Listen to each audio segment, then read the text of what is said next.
right, checking the waveform. Check. Nice. Checking the waveform. Nice. Waveform has been checked. You're one of my favorite I think you're one of my favorite waveform checkers. Yeah? Yeah, you're good at it, man. That's good. Maybe because you're so loud. Yeah. Which is not true at all. You're not a very loud person. No, I'm not. I can be loud. Yeah.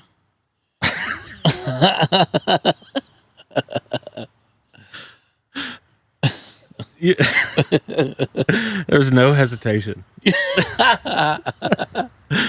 No. It's absolutely really. done. Yeah. I can be loud, but I'm not always loud.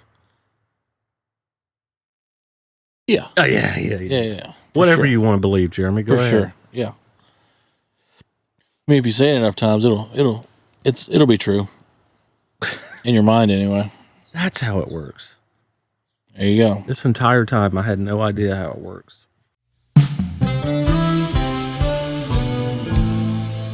So if you're watching this on YouTube, thank you very much. We would ask you to subscribe. Subscribe. Hit the like button. Yes. Hit the notifications bell. Oh, yeah. Because this guy right here puts out clips during the week. Multiple clips a week. Yep. And we appreciate it. Thank you very much. Enjoy the video.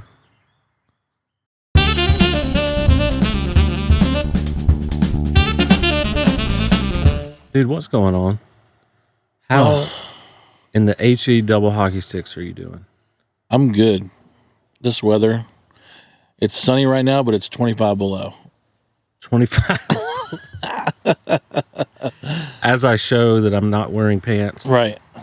For the podcast listeners. It's like 20 degrees Celsius. Ayo. Yeah. Which I don't know is, that's pretty hot actually. For the podcast listeners, when I say I'm not wearing pants, I actually mean I'm not wearing any pants. He's not. Because I'm wearing shorts. Yeah. And gotcha. By shorts, he means underwear. A Goofy movie boxers. Oh my God. I love a Goofy movie, man. No, I simply have on, like, what do you call these? Dockers. Yeah. Khaki shorts. You know, the good old khaki shorts. And I have on my History Channel. Yeah.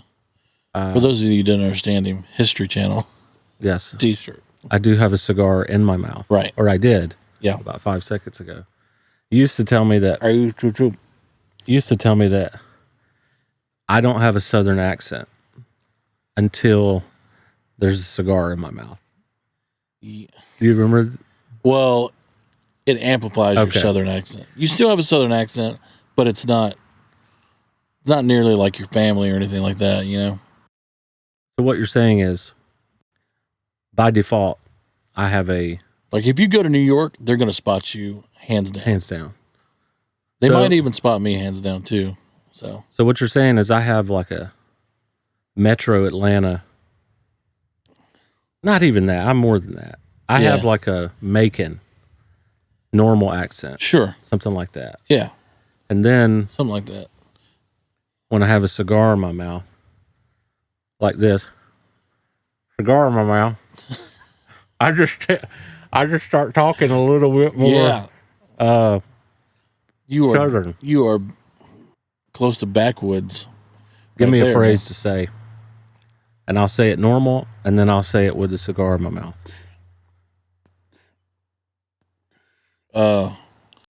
My cousin cut his foot off with a DeWalt gator nose saw. Okay.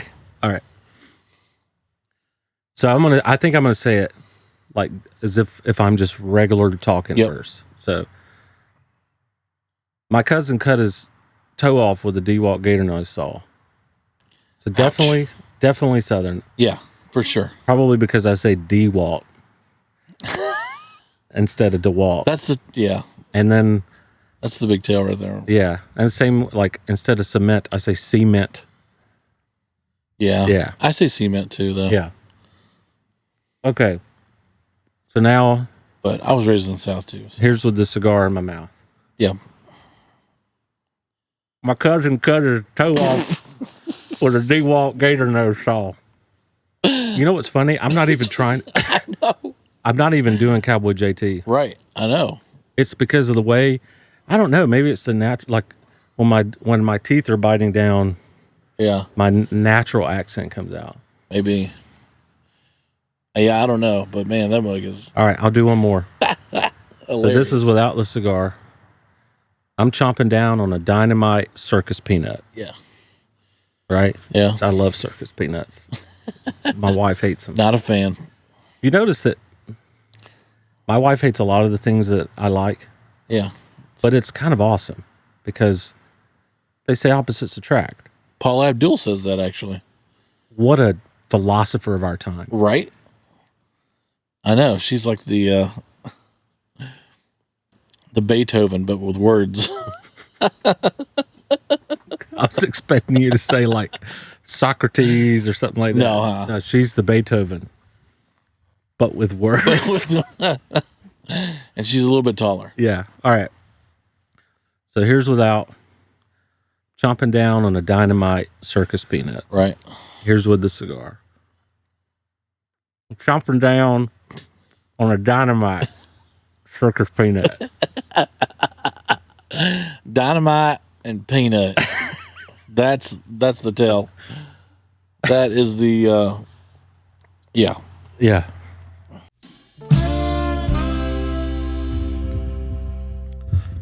You're sitting so much higher than me. Well, slumping. It's the posture of greatness. I wake up in the morning and piss excellence. It's the posture of who gives a damn about this podcast. It's the posture of you're a douchebag.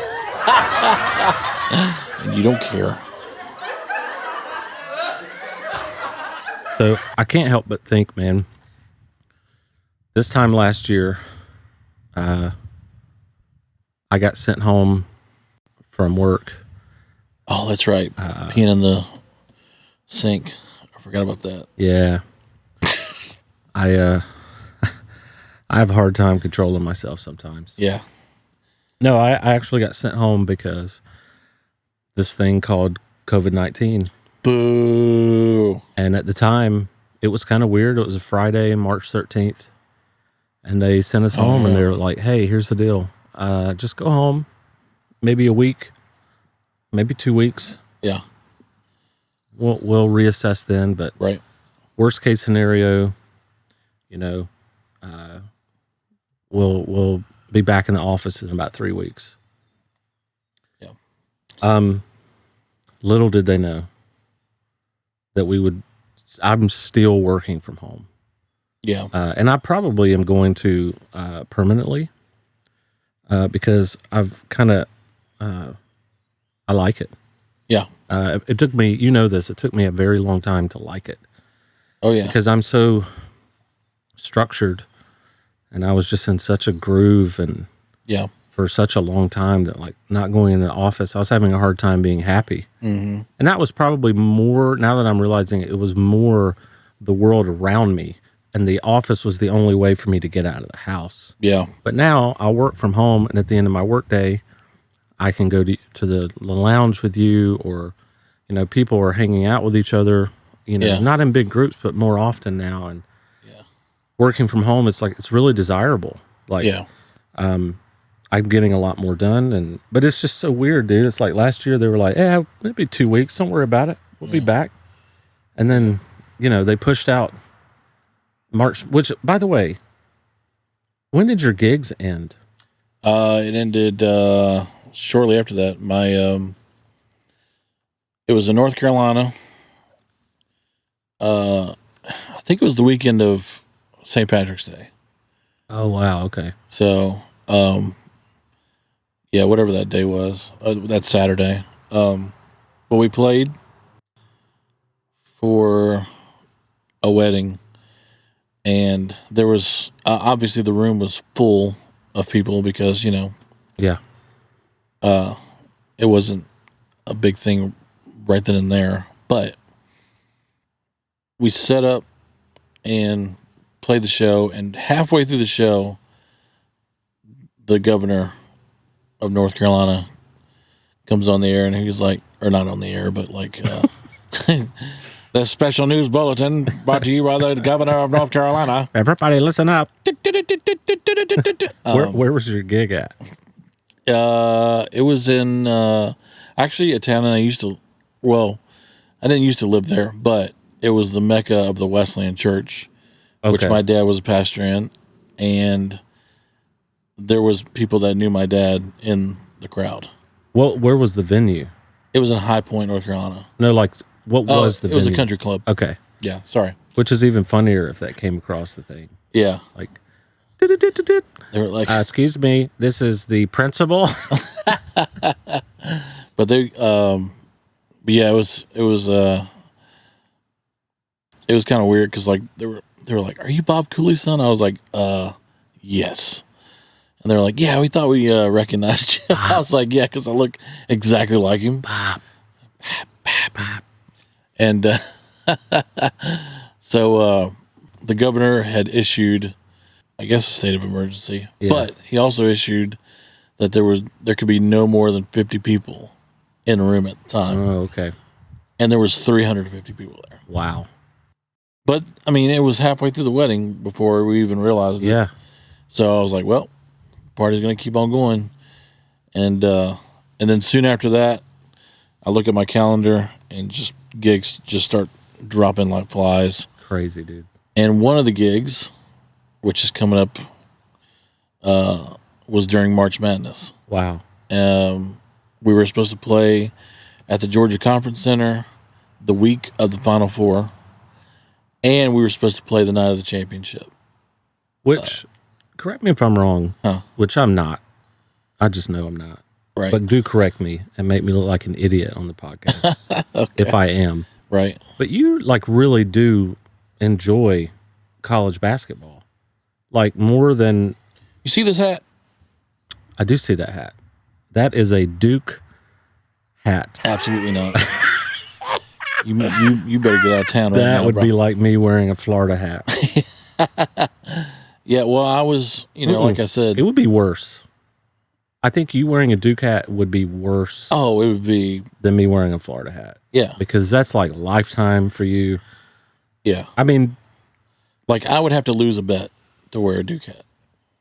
Or Duke I still don't think you would do it. Yeah, you're probably right. Because I would have to buy it. Yeah. I was like, no, I don't want to buy a Duke hat. Or for those listening, he does not have a Duke hat on. No. He has I have a North Carolina hat on. Yeah. Which is their but biggest rival. you enjoy this, like a lot. I do enjoy it because it's like you. You were brought up in football country. I was brought up in basketball country. That makes sense. And I started liking the Tar Heels, not when Jordan was there. I was too young when he was there. Yeah, of course. He graduated when I was like 5 years old, and I was still watching Saturday morning cartoons, Yeah. But I started watching Carolina, the days of J.R. Reed and Danny Ferry, who played for Duke. Yeah. So I started watching it then, which is like late 80s. And every time Duke Carolina game, I mean, it was talked about at school the next day. Yeah. And that's how big it was. And, but me living in ACC country and you living in SEC country, two totally different things. Yeah. Which is weird because you grew up in basketball country. I grew up in football country, but we both grew up in Braves country. We did. Which I think is kind of cool. I mean, the Braves have like spanned not only. Well, the Braves are the only team in the Southeast. Yeah. But not only the Southeast. Yeah. Because of TBS. Right. There was people all over the country. Like I got a guy that works for me. He's from Seattle. Yeah. Massive, like hardcore Seattle fan. Right. Seattle Seahawks, Mariners, University of Washington, the Huskies.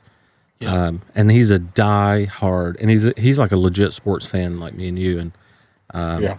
And Bobby, by the way, I was telling Bobby, I'm like, dude, oh, you know sports fan, yeah, more than most people on earth. He knows more stats than I do, for sure.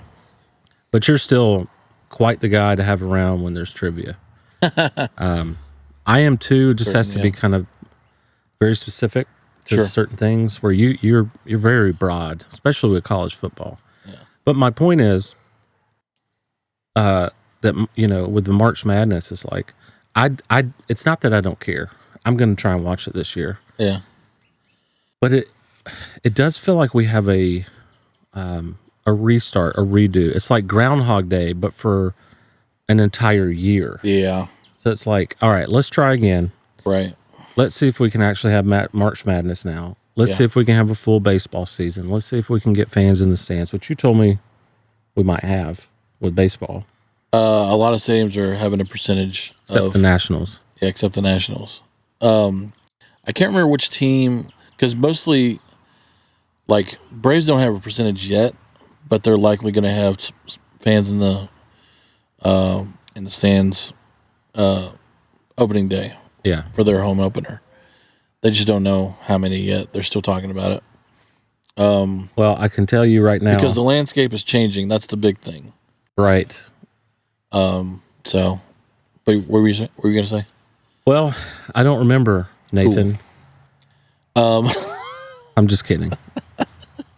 I do remember. I just felt like being a fake jerk. Okay. Which is the best kind of jerk. Right. If you're a real jerk, Yeah. you need to go away. You're a real jerk. A fake jerk is, it's kind of fun sometimes. As long as the other person knows you're being a fake jerk. No, I was going to say I'm actually missing TBS right now because I really, not that TBS is not still here, but they don't do the Braves. Right. And why that matters is because Sinclair, who owns Fox Sports regional channels, they can't work it out with all the streaming people. So if I'm the bearer of the bad news for those of you listening and watching, I do apologize. Right. But right now, the Braves are not going to be on YouTube TV or Hulu or Sling or Dish or DirecTV or blah, blah, blah, blah, blah, which is why I feel like they have to, in the next couple of weeks, work this out. Because it's not just the Braves. They've got to. It's 14 other... Here's what's funny. You know it's a moneymaker, too. I just said the word 14. Yeah. And it made me think of our very first fake radio show when you were like, I want you to bring to the show tomorrow, 7 a.m., 14 identification papers. Do you remember this? I do now. They could all be fake IDs. Yeah. But I said the word 14. I'm like, what does that remind me of? There's the bus again. Son of a mother. God. You piece of... Nothing like using a child's school bus to censor some cuss words. Yep. Good for you, school bus. But Thanks for saving us. I'm wondering how I'm going to watch the Braves. I did subscribe to MLB.TV so I can get all the out-of-market games, which, by the way, you get it too because you're on my YouTube. The problem is if there's a blackout locally, we won't get it. So I'm missing TBS right now because you could watch the Braves anywhere and it didn't really matter. Right. But the point I was making about the guy that works for me, huge Seattle fan. Right. Huge. But he was like, oh, dude, I'm a massive Braves fan. I was like, okay, hold on a second. I know you moved here, but you're not a ship jumper. Like he's not a guy who like moves to Atlanta and then he's all of a sudden going to be a Falcons fan. So I was like, explain to me how in the world you're a Braves fan. He said TBS. He's like, man, as a kid, I grew up in Seattle watching the Braves. And I'm like, how cool is that? Yeah. It's the same with me. I grew up as a kid watching the Cubs on WGN. Sure. And when I get home from school, watch a Cubs game. Yeah. I'm still to this day a Cubs fan for a lot of reasons, but because I watched it on WGN. Sure. And by the way, this is what this book is I wanted to talk about. I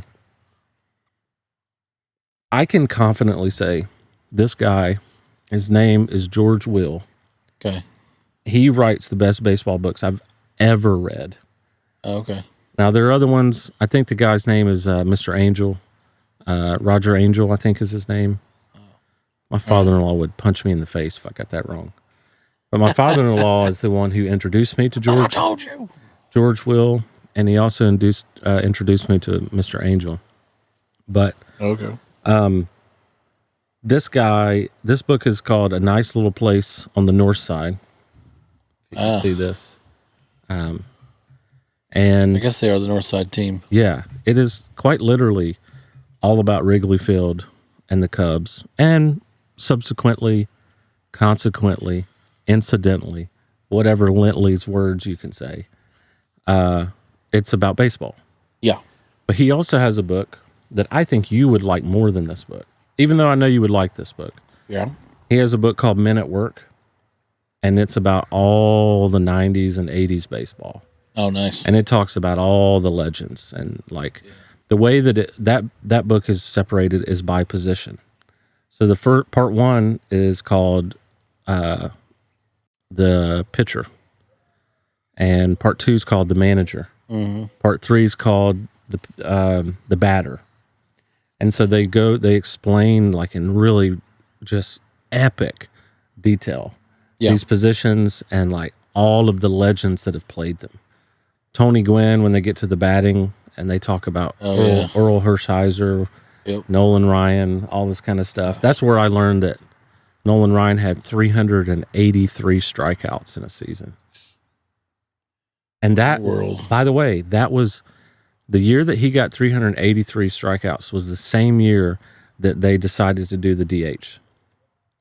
Oh, really? So imagine if he had did that the year before when the pitchers were batting. Oh, my gosh. They wouldn't stand a chance. He'd have way more than 383 strikeouts. Yeah. For sure. But anyway, this book is like, I honestly cannot recommend this book enough. This George Will, A Nice Little Place on the North Side. So it's cool to read this and get kind of an understanding, a perspective of really, really what that World Series meant to them. Oh, yeah. You know what I mean? Yeah. And we watched that sucker. I was literally about to say, do you remember us watching that? I'll never forget that. We watched it until it ended, which was 1:30 in the morning? Something like that? Because they had a rain delay. That, Nathan. In the ninth inning or whatever inning it was. It was after the ninth. I've watched more baseball games than I could possibly ever count up or remember. Yeah. But I can confidently say that's the best baseball game I've ever seen in my whole life. It had all the drama. It had everything. Everything, yeah. Absolutely. And it had all the lead changes. Yeah. And it had all the history. Mm-hmm. And even though I don't like Joe Buck, do you like Joe Buck? Occasionally. Okay. I don't like him at all. Yeah. I think I got really mad at him because he insulted John Smoltz this year. Oh, yeah. I think I'm a little salty about that. Yeah. It's like, well, you should. Don't you ever talk about John Smoltz. One of the greats. It's like a family member. Ever. Yeah. But he was like, John Smoltz was wrong on a prediction. And Joe Buck was like, I've been broadcasting since you were in broadcasting diapers, blah, blah, blah. He just like made him feel like crap about it. Yeah. And of course, John Smoltz, he was just classy, didn't say much about it. Right. I'm like, this dude's in the Hall of Fame. He's one of the greatest pitchers that's ever walked the planet. Yeah. Exactly. You need to slow your roll, bro. But one of the things he said in the World Series that I loved, because I remember this, he goes, all right, all you managers out there, it's 2 a.m. We're all watching the game. You need to be easy on your employees tomorrow. Because they're going to be tired. They're going to be grumpy. We're all watching the same game. Yep. So this is all you managers out there. Be easy on your employees tomorrow. I just thought that was like one of the best lines by any broadcaster. Sure. Because I think I said this a couple episodes ago. The best broadcaster to me, sports broadcaster, Al Michaels, these legends. Yeah. Chip Carey was the one we were talking about specifically with the Mark McGuire. Right. The best ones know how to tell you what is going on. Yeah. Even if you're a massive sports fan. Yeah. They know how to tell you that you are literally watching history. They know how to like tell you to keep your eyes open. Hey, pay attention. Mm-hmm. Those to me are the best broadcasters. And that's kind of what Joe Buck was doing then. And I am not saying he's one of the best. I know he is. Some people would say he is. I just personally have kind of a problem with him sometimes. Yeah. just a little bit of arrogance. I hear you. But he nailed that moment Yeah. in the World Series when he was talking about managers be easy on your Right. employees. Yeah. We're all watching this game. Yeah. I just Yeah, that is pretty good. Well, you talk about announcers that you don't like and annoy you. There was a guy that did March Madness. People who watch basketball know who I'm talking about. And his name is Billy Packard. yeah. You know how I know him? Oh. You. Yeah. And in March Madness, like he was a graduate of Wake Forest. So for some reason he didn't like North Carolina. Yeah. Because like North Carolina and Wake Forest, they're not a huge rivalry. Sure. They're in the ACC, but it's like Georgia playing Vanderbilt. For sure. It's like it's not a rivalry. It's just another SEC opponent. It's wow. The train? I doubt it. It's probably a truck with the train horn. With the train horn, yeah, that's true. Those are always the nicest guys. They're my favorite. Yeah. They're the Billy Packard of truck driving. Yeah. They're total not douchebags. I got my new horn. Listen to it. Just gave that guy a heart attack over there. But Billy Packard would just always, every time Caroline would do something wrong, he'd always like hound them. Yeah. And he'd do it on national TV because it was on CBS back in the day when you only had one channel and they were flipping through all the games or whatnot. And he had just crossed the line and he just kept saying just crap over and over and over again. And he got fired. Yeah. Because people were just like, I've had it with Billy Packard. Right. I don't want him back. Yeah. So, now it's Jim Nance and somebody else, I can't remember who it was. Jim Nance is a legend. Oh, gosh. That announcer right there, he's a class act, too. So, but every time, he's got double duty because he's doing the March Madness, and then all of a sudden, he's got the Masters commercial coming up because that's the next big. What's his? Is it Hey Friends or Hello Friends? I think it's Hello Friends. Yeah. Hello Friends. And then that piano part. Brum, brum, brum, brum, Oh, I was like, spring. So I got an idea. Huh. Let's be broadcasters, sports broadcasters. Okay. I think we would do well. Yeah. My problem is I might go off on a tangent on a subject, which I guess announcers do that as well. But I'm not sure I would. Mostly the color commentators do. Yeah. Yeah, I wouldn't be a very good color Like a Herb commentator. Street. No, I would be a color commentator. Yeah. I would be more of a Herb Street or whatever. I got you. I would have trouble being a Chip Carey. Like, I'd have trouble being like, Yeah. ball. That was your best call, by the way. Yeah, that was, we were watching, was it the Sox? Well, you were watching the Sox because I couldn't see the TV. Yeah, we were out on the patio smoking. You couldn't see the TV, and I was trying to tell you what was happening. And I had the cigar in my mouth. Yep. And I just looked inside and was just going to tell you what was happening. I was just like, ball. And I thought that was the funniest thing. You died laughing, Ever. dude. Yeah. But no, I'd have trouble That's great. being like, all right, Cunha's coming up to bat. The pitch from Randy Johnson, who doesn't play anymore. Let's say DeGrom. Yeah. And the pitch coming in from DeGrom, 100 miles per. See, I can't, I'm not very good at like, I hear you. my brain, I'm a smart guy, but I have to think about it. So like when I play Jeopardy with my wife, she can play in real time. I have to pause it. I literally need like 3 more seconds Yeah. because I'm a thinker. Yeah. And so it's kind of hard for me to like say exactly what I'm seeing. It has to register for me too. So like if let's say that DeGrom throws a 100-mile-an-hour pitch, and someone like Chip Carey called the whole thing, After they're done, then I can say, let me tell you something about DeGrom. Last year, DeGrom, and then I'd go into his statistics, Sure. and I would say, listen, let me tell you why that pitch is hard to hit.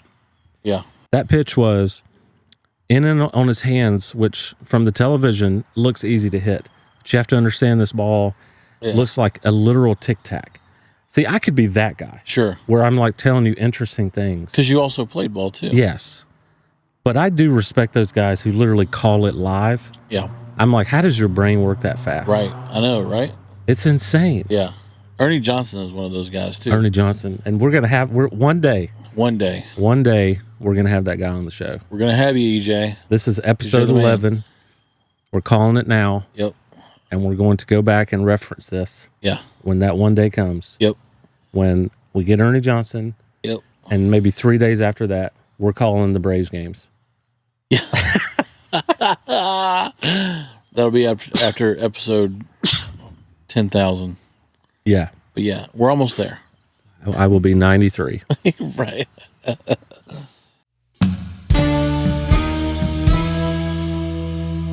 Well, I think it's about that time, Jeremy. We haven't done it in a while. What you thinking? Rushmore. Ooh. My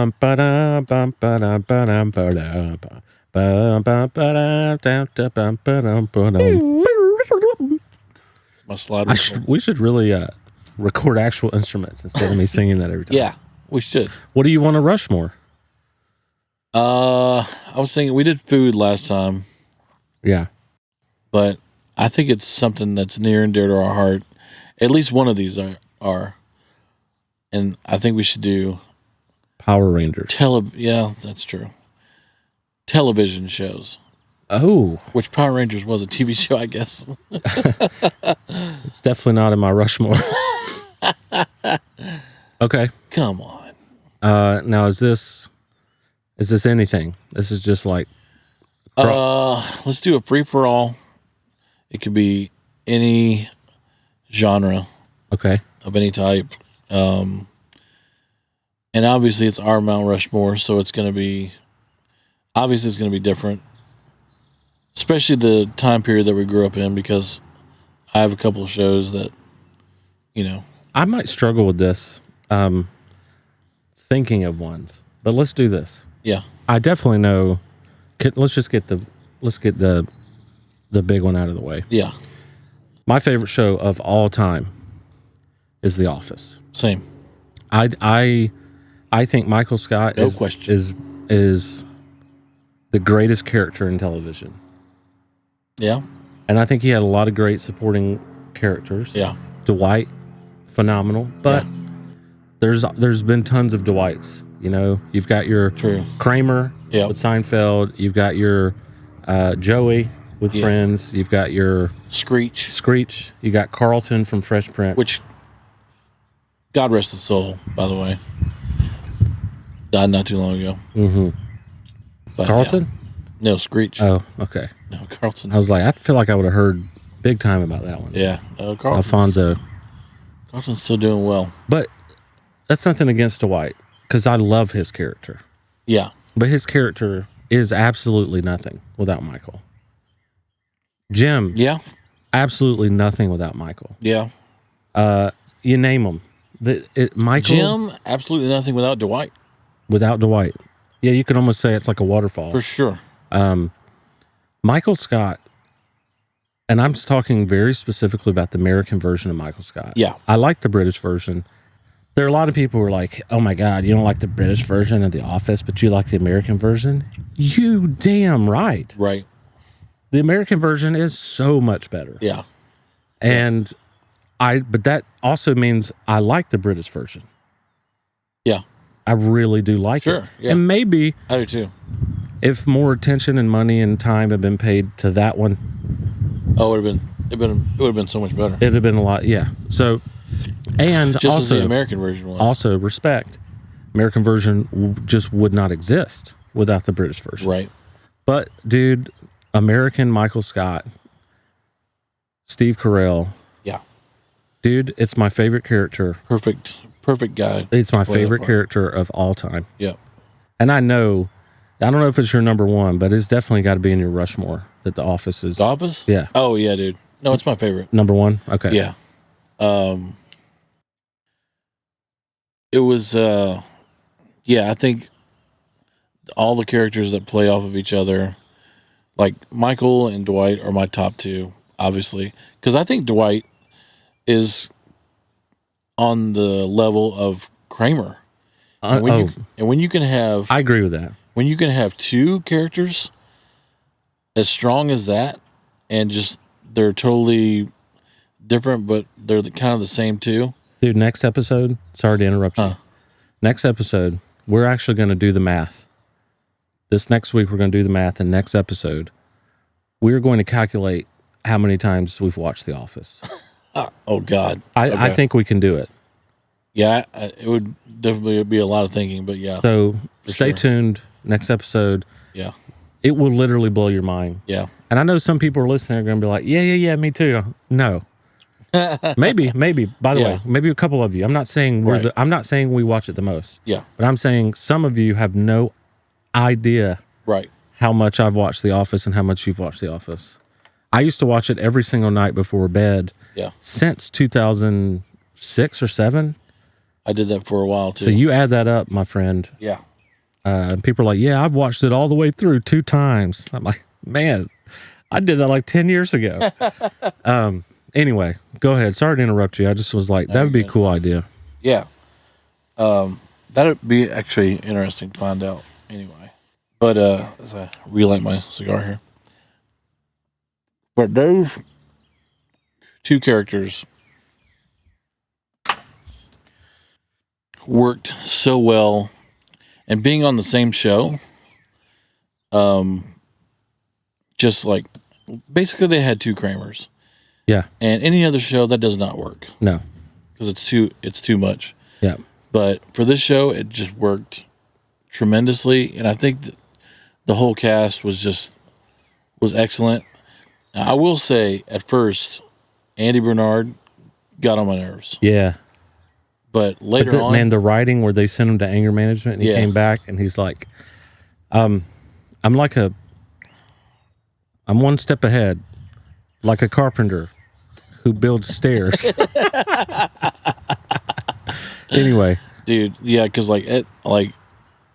just like the fact that Ed Helms was in it, and I'm just like, and like a lot of these people, they were nobodies before The Office. Sure. Even Steve Carell, he wasn't that big. No. He got big during the filming of that show. Yeah. And then 40-Year-Old Virgin came out, and then he's like a movie star now. And which, by the way, latest episode of Conan O'Brien Needs a Friend podcast. Yeah. Office Ladies. Oh, really? So he has on Jenna Fisher and Angela. Nice. What's her name in real life? Smith? Angela Kinsey. It's Angela Martin in The Office. Right. But he has them on there, and it's super cool because who he came up the ranks with was Greg Daniels. Oh yeah, they were roommates and they wrote on The Simpsons together. Yeah, so it was crazy. Nothing against the Office Ladies podcast. I like it. I do. Yeah. I really do like it. I think Brian Baumgartner's podcast is infinitely better. Yeah, but them two being on Conan. Oh yeah, because Conan asked such interesting questions. Yeah, it was super great. And if you guys are looking for a podcast similar to this, make you just bust out laughing, Conan O'Brien Needs a Friend is my favorite podcast. God, so funny. So this episode is brought to you by, can you guess? Canon. Macy's. Oh. Macy's, really? Well, Macy's called me and they're like, hey, listen, we're huge fans of Canon. Yeah. And we're going to take a step back and we're going to, probably put our advertising into some COVID. Yeah. We really want to support Canon Plumbing. And so it was Macy's. Right. But now this episode is brought to you by Canon Plumbing. Yeah. But it wasn't the clothing department. It was actually our friend Macy. Yes. Who does not work there. Mm-hmm. Or have advertising money, probably. No. No. But anyway, Clint from Canon Plumbing. But we are going to be on her dad's podcast, though. That's true. That's true. Cool. And Canon, and when I say Canon, I mean Clint. is going to be on this podcast. Nice. We don't know yet when. No, we don't. We don't know when anybody's going to be on. No, we're playing that by ear. People want to be on though. Yeah, and which we love. And by the way, when we do have them on, it's going to feel more like a hangout. It will, for sure. It won't be interview style. We're going to do something a little different where we just have these people here hanging out and talking with us. Yeah, round table. Stay tuned for that. Stay tuned for Clint. And if you need to know more about that, go to canonplumbingllc.com. They'll clean that crap up. Yeah. So who's your number 2? Speaking of number 2. We already did the Canon ad. I know. Yeah. But you can edit and go back. Let me be more specific because number 2, I set myself up. Who is your number 2 Rushmore TV show? That number 2. I think number 2, I'm going to go drama. Okay. And that is Breaking Bad. Amazing. What an incredible show. I got to tell. Phenomenal show. When we lived in Atlanta, yeah, I got into that show because of you. Yeah. Because you just, and I don't mean this in a mean way, you just would not shut up about it. And when people can't shut up about something, you're like, all right, I gotta see what's going on. And I was in a band, or I'm still in a band, but I was in a band full of people who were watching it and I wasn't watching it. Gotcha. So it trickled down. Well, I had to check it out when we lived in Atlanta, and I almost lost my job because I was binge watching so hard that I would say, you know what, I can watch another episode. And then the episode would end and I would say, you know, I don't have to take a shower in the morning. Right. So I watched another episode. And then that episode would end, I'd be like, I don't have to go to that meeting in the morning. And then I'd watch another one, and then I'd wake up late. And then a couple of times I was late for work. Now, granted, this was only in a matter of like a week. Yeah. But still, it was one of those things where I was like, I could lose my job here. Did you get reprimanded for it or anything? Or? No one knew. Okay. It was one of those things of like, if Breaking Bad would have been 12 seasons. Plus, it was only a week. Yeah. If Breaking Bad would have been 12 seasons, then I probably would have been fired. Thanks, Mr. White. Yo, Mr. White. So, I'm having trouble thinking of your number 2. Yeah, I think I'd have to do all comedies, man. If I was to put a drama, I would put something like Breaking Bad. That's my only drama. Or maybe 24. Yeah. I really like that show. Oh yeah, dude. So let's just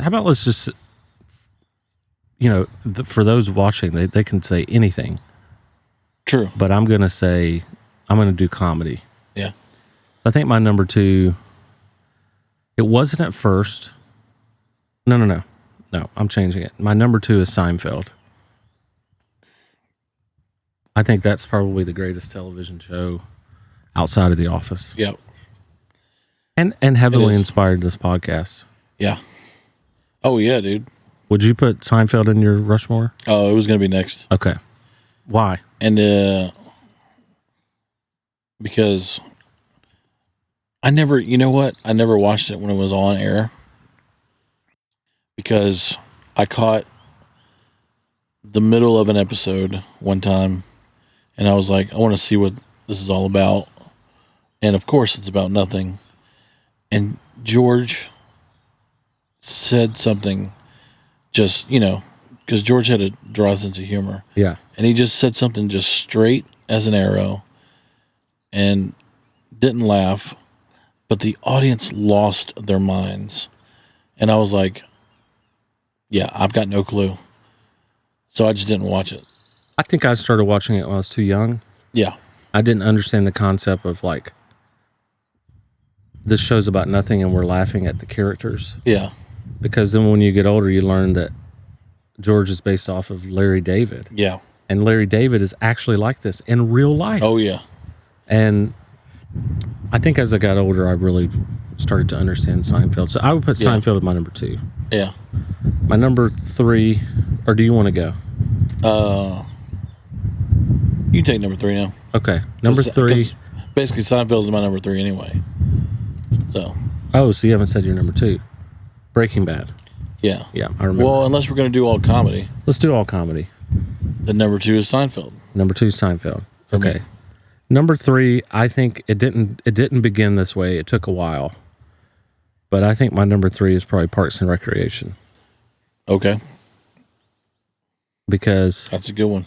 I mean, Ron Swanson for sure. But like that show in general was just so well done. Yeah. And I'll go ahead and finish. My number 4 is Modern Family. Oh, yeah. So I would, if we're doing Rushmore of comedy TV shows, it'd be The Office. Yeah. I'd put The Office there 4 times. Right. None of those shows to me are like Seinfeld would come in at like number 5. But anyway, it would be The Office, Seinfeld, Parks and Rec, Modern Family, and there is your window into my sense of humor. Yeah. And Modern Family because they're so sharp. Oh, yeah. The writing is just great. so sharp. Yeah. I also like TV shows that I can connect to because I feel like I'm a mixture of, Sarah Carter tells me I'm a mixture of Phil and Jay. Because I'm like the old school Ron Swanson, kind of like Jay is. Yeah. It's kind of the grumpy old man sometimes. But then I'm the goofy, like really, I'm going to be a very good dad. Yeah.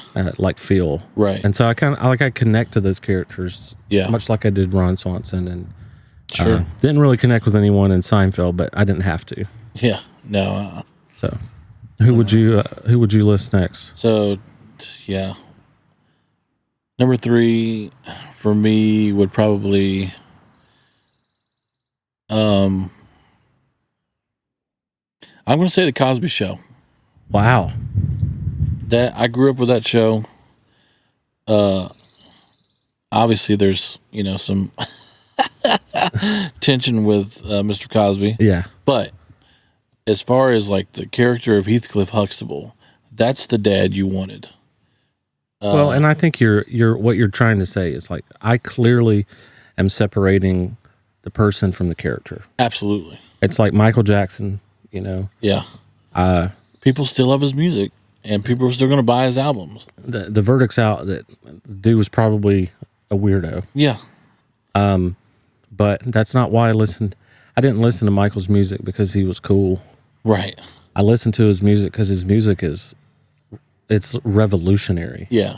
And so I agree with you, man. I think the Cosby Show is phenomenal. Yeah. And it's just so sad that you have to, it's sad that you even have to like have a preface to saying you like the Cosby Show. Right. But you don't like what Bill Cosby did. Well, yeah. You like the character. Yeah, exactly. So, and it was like, I know they showed clips of when Oprah had her show, and they were like, and just like the simple stuff of where a black family and the husband comes in and lays on. Yo, it's Benedict Francis Maxwell the 35th again. For those listening, JT's neighbor has a tree guy doing an estimate, and apparently, he used to live in JT's house in 2008. Cool story, bro. Sweetheart, would you hush? I have another gig for Twerk Ethic. She never shuts up. Anyway, back to the show, player.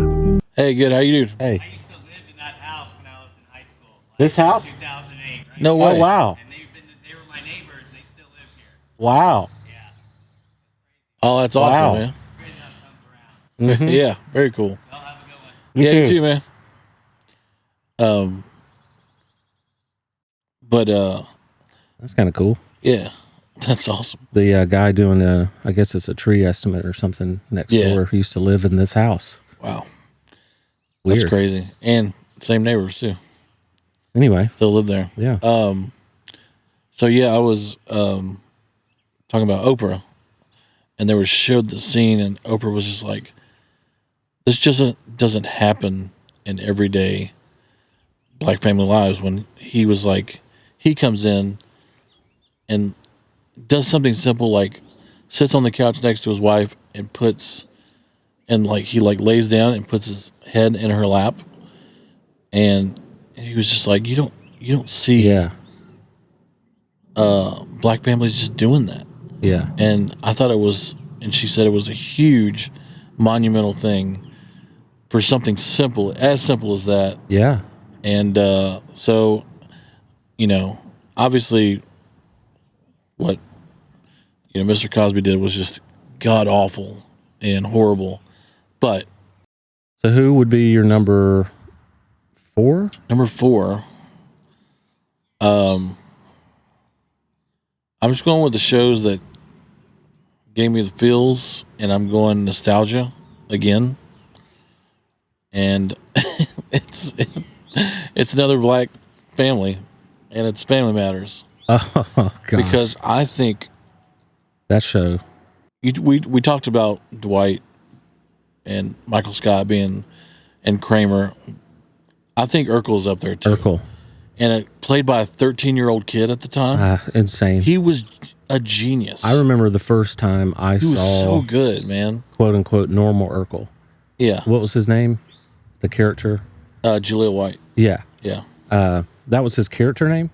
Oh, No, that's him in real life. yeah, that's him. Yeah. When he was Stefan? Stefan. Urkel. Yeah. Yeah.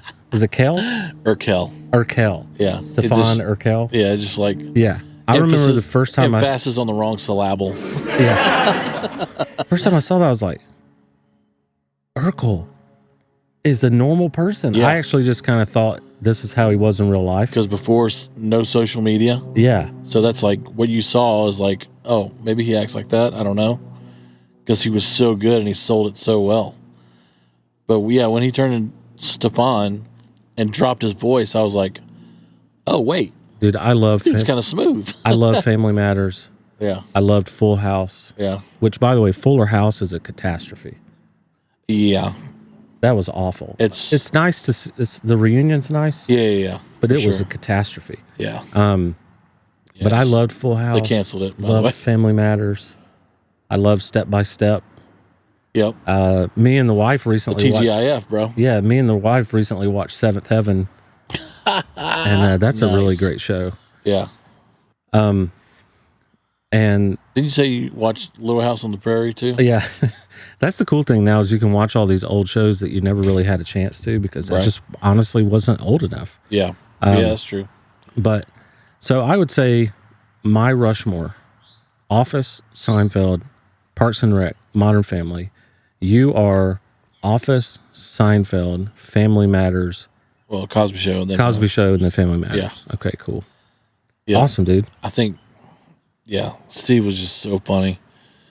Well, Like, even like the stuff that he said, like, and this is like a 13-year-old kid, like, taking over the show. Because he came in like mid-season in the first season. And like before, I think it was like episode like 13 or something like that, he came in. And so before then, Steve Urkel didn't exist. And when he came in guns blazing. I love that. And people were just yelling and screaming. And every comedian, So funny. every comedy show needs that. Yep. They need that person. And I'm trying to think who it would be for Modern Family. And he became a regular. Because like he was in the credits, Modern Family, it's like I'm trying to think who that character. Oh, you know who that character might be? Is Cam. Yeah. I think because he's just so over the top. I think so, yeah. I think Cam is that. Because I think he's my favorite character in Yeah, Modern because Family. Phil's more like, kind of like dry sense of humor, funny as anything. But yeah, Cam was just the, well, he based it off his mother. Yes. Anyway, I think those are pretty good selections. I think so. But if you're watching on YouTube, comment down below. Yeah. Tell us some of your favorite. Because we know comedies. you're going to disagree with some of that stuff, which is fine. Yeah. I mean, it's too, But the whole point is to connect, not conflict. yeah. So it's not really disagreeing. No. It's like, what are your favorites? Yeah. These are our favorites. Yep. And Rushmore is subjective. It's all about how shows make you feel, and if they make you feel the best, then those are your top 4, Yeah. I guess. And by the way, if you have some ideas for stuff for us to Rushmore, like hamburgers or other sports things or, things like movies, whatever you want us to do Rushmore, it's, send us an email, ideas@twerkethicpodcast.com. Burgers sound good, by the way. Burgers do sound good. But Yeah. You know, Nate, I think that's the end of the show today. All right. I hate to end it because it's just beautiful weather. We've got a nice stogie. For sure. But we got to end it, man. Yeah. It's the sunglass episode. Sunglass episode. Which I never wear sunglasses. Yeah. I'm assuming it's you. I can't see you, but I It don't is have my me. regular. Okay. I got good news. It's me. Sweet. I don't have my glasses on. Those were free, you said? They were. I got them from a wedding that we did. Well, mine Just are handed them out.